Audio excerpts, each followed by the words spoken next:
ورفعنا لك ذکرک۔ پیارے نبی کریم صلی اللہ علیہ وآلہ وسلم کی نعت کہنا ہمارے ایمان کا حصہ ہے۔ ایک بات میں آپ کو بتانے لگا ہوں، توجہ سے سنیں۔ پیارے نبی کریم صلی اللہ علیہ وآلہ وسلم کے دربار میں 3 بڑے شعراء تھے، 3 بڑے جو شعراء رسول جن کو ہم کہتے ہیں، جو پیارے نبی صلی اللہ علیہ وسلم کے نعت خوان تھے۔ ایک تو بڑے مشہور ہے نا، سیدنا حسان بن ثابت رضی اللہ تعالیٰ عنہ، ایک یہ ہے۔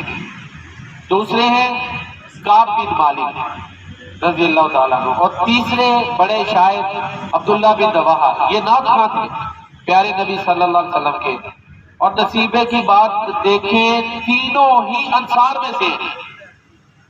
یہ جو عبداللہ بن رواحہ رضی اللہ تعالیٰ عنہ ہے نا، ان کا ایک ایمان افروز واقعہ اور 3 کے قریب ان کے نعتی اشعار وہ میں آپ کی خدمت میں پیش کرتا ہوں۔ اس سے پتہ چلتا ہے کہ یہ واقعی پیارے نبی کریم صلی اللہ علیہ وسلم کے جانثار تھے، فدائی تھے، محب رسول تھے، پیارے نبی کریم صلی اللہ علیہ وآلہ وسلم کے ساتھ ہر چیز سے بڑھ کے محبت کرنے والے تھے۔ سیدنا عبداللہ بن رواحہ رضی اللہ تعالیٰ عنہ ایک دفعہ مسجد میں تشریف لا رہے تھے، یہ رستے میں تھے، پیارے نبی کریم صلی اللہ علیہ وسلم خطبہ ارشاد فرما رہے تھے، تو آپ نے یہ اعلان کیا کہ بیٹھ جاؤ۔ اب یہ رستے میں کچھ لوگ مسجد کی حدود کے اندر کھڑے تھے، یہ مسجد میں بھی نہیں آ رہے تھے، لیکن ان کے کانوں میں آواز پڑ گئی پیارے نبی کریم صلی اللہ علیہ وسلم کی، تو ادھر ہی بیٹھ گئے۔ دیکھیں نا احترام رسول، دیکھیں اطاعت رسول کا جذبہ، دیکھیں وہیں پر ہی بیٹھ گئے۔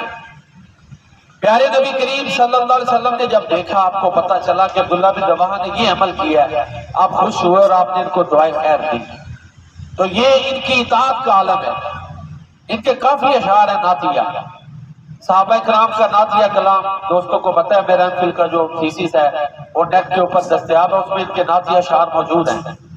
ان میں سے ایک، جب پیارے نبی کریم صلی اللہ علیہ وسلم عمرۃ القضاء کرنے کے لیے جا رہے تھے نا، خانہ کعبہ میں حرم میں داخل ہوئے، تو یہ عبداللہ بن رواحہ اللہ کے پیارے نبی صلی اللہ علیہ وسلم کی اونٹنی کی نکیل کو پکڑے ہوئے تھے، اور ادھر نعت بھی